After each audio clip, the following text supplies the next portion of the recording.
बिस्मिल्लाहिर्रहमानिर्रहीम अस्सलाम वालेकुम। Welcome to my YouTube channel last students platform. इस वीडियो में हम पढ़ेंगे gift, onerous gift under transfer of property act. इनके रेलिवेंट सेक्शंस हैं सेक्शन 122 से लेकर 129 तक। इसकी ये आउटलाइन है और ये सारी चीजें हम इस वीडियो में कवर करेंगे। सेक्शन 122 गिफ्ट को डिफाइन करता है कि गिफ्ट क्या है। तो जो गिफ्ट है वो एग्जिस्टिंग मूवेबल या इमूवेबल प्रॉपर्टी का एक ट्रांसफर है जिसको डोनर वॉलंटरली अपनी मर्जी से बगैर किसी प्राइज के प्रोपोज करता है, तो जो डोनी है उसको एक्सेप्ट करता है। यानी एक बंदा है ए अपनी प्रॉपर्टी गिफ्ट करना चाहता है तो उसको डोनर कहा जाएगा। वो बी को कहता है कि ये जो मेरा हाउस है मैं इस हाउस को आपको गिफ्ट करना चाहता हूँ। बी है जिसको डोनी कहा जाएगा। अगर तो वो चाहे तो उसको एक्सेप्ट कर सकता है। तो अगर बी डोनी एक्सेप्ट करता है तो वो जो हाउस है वो उसका हो जाएगा और वो उस हाउस का ओनर बन जाएगा। इस डेफिनेशन में हमने पढ़ा कि ट्रांसफर ऑफ एग्जिस्टिंग, जो प्रॉपर्टी अभी मौजूद है, अगर वो घर देना चाहता है तो वो मौजूद होना चाहिए। ऐसा नहीं ए कहे कि वो जो घर है वो 2 साल के बाद में खरीदूंगा, उसके बाद घर बी को गिफ्ट हो जाएगा, तो ऐसे नहीं हो सकता। जो चीज वो गिफ्ट कर रहा है वो प्रॉपर्टी उस वक्त मौजूद होनी चाहिए।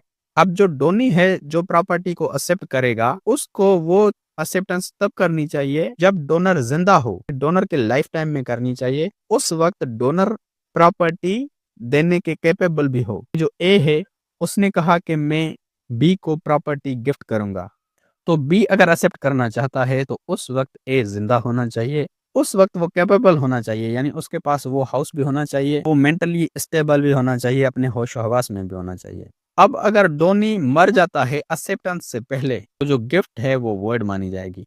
यानी अगर बी ने प्रॉपर्टी को एक्सेप्ट नहीं किया हुआ, बी मर जाता है एक्सेप्ट नहीं करता, वो प्रॉपर्टी ए की ही रहेगी। इसी तरह अगर ए ने गिफ्ट की थी प्रॉपर्टी बी को और बी ने एक्सेप्ट नहीं की थी, ए मर जाता है, इस सिचुएशन में भी जो गिफ्ट है उसको वर्ड माना जाएगा, वो प्रॉपर्टी ए की रहेगी। ए मर जाता है तो उसके हियर्स की होगी। गिफ्ट है वो यूनिलेटरल ट्रांसफर है। अगर ए उस गिफ्ट को बी को देता है, उसके बदले बी को कुछ नहीं मिलता, कोई भी बी को एक्सपेक्टेशन नहीं होती, उस प्रॉपर्टी के बदले उसको पैसे दिए जाएंगे, कोई रकम दी जाएगी। तो गिफ्ट के हम एसेंशियल एलिमेंट्स देखते हैं। जो गिफ्ट है वो मूवेबल भी हो सकती है, इमूवेबल भी हो सकती है। गिफ्ट जो है वॉलंटरली होती है, लेसोर है वो अपनी मर्जी से देता है, नो कंसिडरेशन यानी कोई भी प्राइस नहीं लेता उस गिफ्ट की। ये डोनर टू डोनी होती है। डोनर गिफ्ट प्रपोज करता है तो जो डोनी है या उसका रिप्रेजेंटेटिव उसको एक्सेप्ट करनी होती है। डोनी को डोनर के लाइफ टाइम में गिफ्ट को एक्सेप्ट करना चाहिए।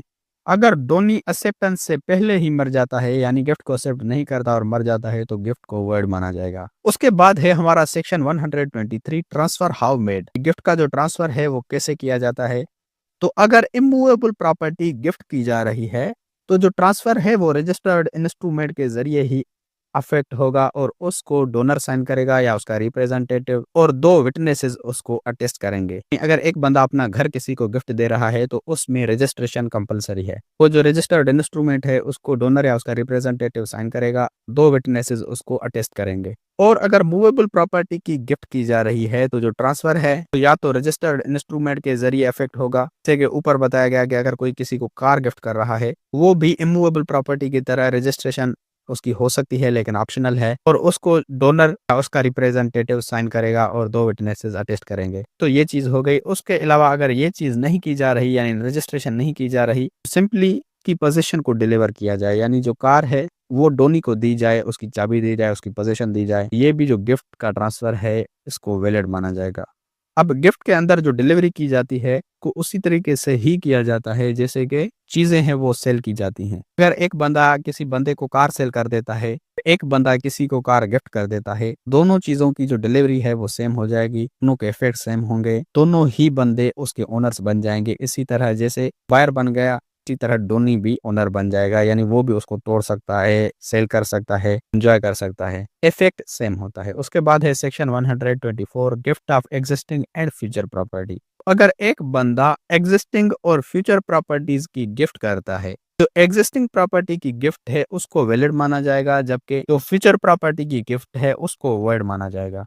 अगर एक बंदे के पास घर मौजूद है, वो एग्जिस्ट करता है, उसकी गिफ्ट को वैलिड माना जाएगा, जबकि अगर कहता है कि इसके साइड वाला जो गोदाम है भी मैं आगे चल के खरीदूंगा, वो भी अभी से ही इसको गिफ्ट है, तो इसको वर्ड माना जाएगा, यानी अभी तक उसने वो चीज खरीदी नहीं। तो अगर एक बंदा एक्चुअली किसी को फ्यूचर प्रॉपर्टी गिफ्ट करना चाहता है, उसके लिए जरूरी है कि पहले वो उस प्रॉपर्टी को ऑब्टेन करे, यानी उस गोदाम को ऑब्टेन करे, खरीदे, फिर उसको गिफ्ट करे। उसके बाद है section 125, gift to several of home one does not accept. तो अगर दो या दो से ज्यादा डोनीज को कोई बंदा प्रॉपर्टी गिफ्ट करता है और उनमें से एक बंदा या कुछ बंदे एक्सेप्ट नहीं करते, तो वो जो गिफ्ट है उनके लिए ही वैलिड होगी, जो एक्सेप्ट कर रहे हैं उनके लिए वैलिड होगी। यानी एक बंदा 5 बंदों को 5 एकड़ गिफ्ट करता है, यानी हर एक बंदे को एक एक एकड़ गिफ्ट करेगा। तो 2 बंदे एक्सेप्ट नहीं करते, तो जो 2 एकड़्स हैं वो उस डोनर को वापस मिल जाएंगे। बाकी के जो 3 डोनीज हैं उसको एक्सेप्ट करते हैं, तो वो 3 एकड़्स उनके हो जाएंगे। उसके बाद है सेक्शन 126, व्हेन गिफ्ट में बी सस्पेंडेड आर रिवोक्ड। जो गिफ्ट है उसको कब सस्पेंड या रिवोक किया जा सकता है, इसको समझने के लिए पहले हम समझते हैं कि जो गिफ्ट है के 2 काइंड्स होते हैं, रेगुलर या नॉर्मल गिफ्ट, दूसरा होता है कंडीशनल गिफ्ट। जो नॉर्मल गिफ्ट है, अगर डोनर एक ऑफर करता है और डोनी एक्सेप्ट करता है, डोनर ने ऑफर की कि मैं आपको ये घर देना चाहता हूँ और डोनी एक्सेप्ट करता है और ट्रांसफर हो जाता है, यानी प्रॉपर्टी डोनर से डोनी को ट्रांसफर हो जाती है, तो इस सिचुएशन में गिफ्ट है वो रिवोक नहीं हो सकती कि डोनी अब उस हाउस का ओनर बन चुका है। दूसरा है कंडीशनल गिफ्ट। अगर डोनर और डोनी इस बात पे एग्री होते हैं कि कोई स्पेसिफाइड इवेंट हैपन होगा, तो जो गिफ्ट है वो रिवोक या सस्पेंड होगी। मिसाल के तौर पर ए बी को एक जमीन गिफ्ट करता है और एक कंडीशन इम्पोज करता है कि अगर बी ए से पहले मर जाता है, बी के कोई भी लीगल हियर्स नहीं हैं, तो गिफ्ट रिवोक हो जाएगी। तो इस सिचुएशन में गिफ्ट रिवोक हो जाएगी। ए ने बी को 10 एकड़ जमीन दी थी, बी के कोई भी बच्चे नहीं थे, बी मर जाता है लेकिन ए अभी भी जिंदा होता है। ये कंडीशन रखी गई थी कि इस सिचुएशन में जो जमीन है वापस ए को चली आएगी, वापस ए को ही चली आएगी। इसी तरह अगर gift fraud, misrepresentation, under influence, question या मिस्टेक के अंदर बनाई गई है, तो उसको रिवोक किया जा सकता है। उसके बाद है सेक्शन 127, ओनरियस गिफ्ट, जो अक्सर एग्जाम्स में अलग भी पूछा जाता है। ओनरियस यानी बर्डन या ऑब्लिगेशन।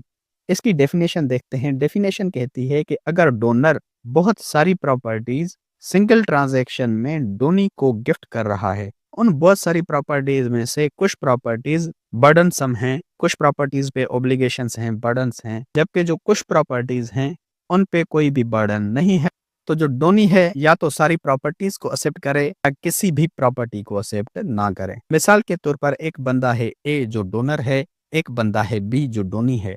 तो ए अपना हाउस, अपनी जमीन, अपना फार्म हाउस, ये तीनों प्रॉपर्टीज बी को गिफ्ट करना चाहता है। तो जो हाउस है वो 10 लाख रुपए के बदले कहीं पे मॉर्गेज रखा हुआ है। इसी तरह जो लैंड है उसकी टैक्स पे नहीं की गई, जो फार्म हाउस है वो बिल्कुल फ्री है, उस पे कोई भी बर्डन नहीं है। जो बी है, बी या तो इन तीनों प्रॉपर्टीज को एक्सेप्ट कर सकता है या तीनों को ही रिजेक्ट कर सकता है। तो बी यहाँ पर ये नहीं कह सकता फार्म हाउस है वो फ्री है, पे कोई भी बर्डन नहीं है, मुझे वो गिफ्ट कर दो, तो बी ये नहीं कह सकता। तो सिंपली ऑनरियस गिफ्ट ये कहता है अगर डोनर अपनी बहुत सारी प्रॉपर्टीज सिंगल ट्रांजैक्शन में डोनी को गिफ्ट करता है, उन प्रॉपर्टीज में से कुछ प्रॉपर्टीज बर्डनसम हैं, उन पे ऑब्लिगेशंस हैं, जबकि जो कुछ प्रॉपर्टीज हैं वो फ्री हैं।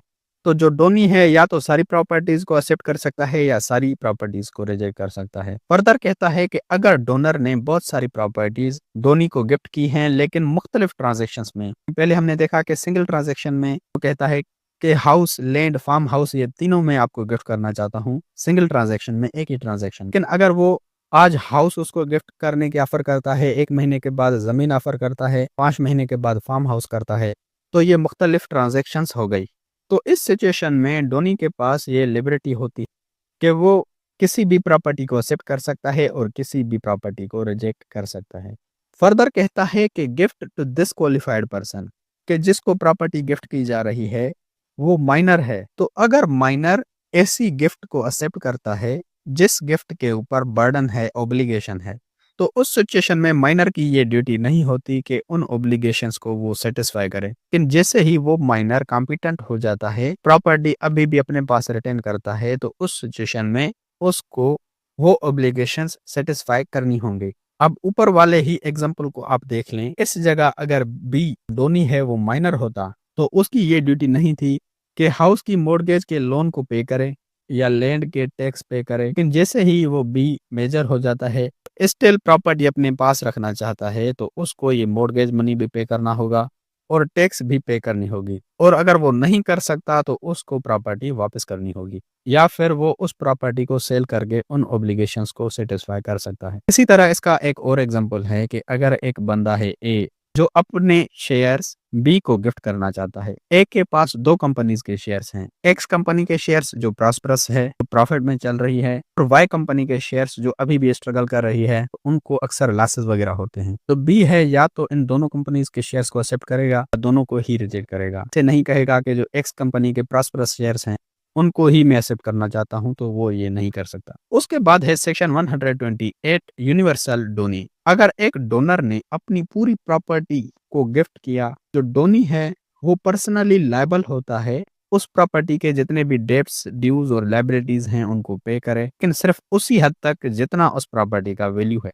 प्रॉपर्टी के वैल्यू से ज्यादा डेब्ट्स का पे करना डोनी की रिस्पॉन्सिबिलिटी नहीं है। मिसाल के तौर पर ए ने अपना हाउस बी को गिफ्ट किया था। इस हाउस की जो प्राइस है वो 1 करोड़ है, लेकिन वो जो घर है मॉर्गेज रखा हुआ है और उसके बदले 80 लाख का लोन लिया हुआ है। जो बी है उसकी रिस्पॉन्सिबिलिटी है इस हाउस के लोन को वापस पे करे। इस सिचुएशन में जो बी है 80 लाख रुपए उस घर के पे करेगा, घर को आजाद करवा देगा। लेकिन अगर घर 1 करोड़ का है, प्रॉपर्टी का जो लोन वापस करना है वो 1 करोड़ 20 लाख रुपए वापस करना है, तो इस सिचुएशन में बी रिस्पॉन्सिबल नहीं होगा प्रॉपर्टी के वैल्यू से ज्यादा लोन पे करने के लिए। अब सेक्शन 127 के जो प्रोविजंस हैं वो इस पे अप्लाई होंगे। यानी अगर माइनर गिफ्ट एक्सेप्ट करता है वो रिस्पॉन्सिबल नहीं होगा डेब्ट्स वापस करने के लिए, लेकिन जैसे ही वो मेजर हो जाता है, प्रॉपर्टी रिटर्न करता है, तो उसको वो लोन वापस करना होगा। अब इसके बाद है लास्ट सेक्शन, सेक्शन 129। इसमें कुछ एक्सेप्शंस बताई गई हैं। अब फर्स्ट में कहता है कि अगर एक बंदा प्रॉपर्टी गिफ्ट कर रहा है और वो मरने वाला है, मरते वक्त प्रॉपर्टी गिफ्ट कर रहा है, तो इस चैप्टर के जो रूल्स हैं ऐसी गिफ्ट पे अप्लाई नहीं होंगे। इसी तरह सेकंड में कहता है कि अगर एक बंदा मुस्लिम पर्सनल लॉ के अंडर गिफ्ट प्रपोज कर रहा है, इस सिचुएशन में भी इस चैप्टर के जो रूल्स हैं वो अप्लाई नहीं होंगे। तो फर्दर कहता है कि मुस्लिम पर्सनल लॉ के जो रूल्स हैं उसको भी ये चैप्टर अफेक्ट नहीं करता। तो दोस्तों ये था हमारा आज का टॉपिक। उम्मीद है कि आपका कंसेप्ट क्लियर हो गया होगा। रिक्वेस्ट एक ही करूंगा कि एक छोटा सा कोई सा भी कमेंट लाजमी कर दो और ये वाली इंस्ट्रक्शंस भी जरूर फॉलो करो। अगर आपको नोट्स चाहिए तो उसकी लिंक आपको डिस्क्रिप्शन से मिल जाएगी, और अगर आपको दूसरे वीडियोस देखने हैं आप मेरे चैनल की प्लेलिस्ट विजिट कर सकते हो।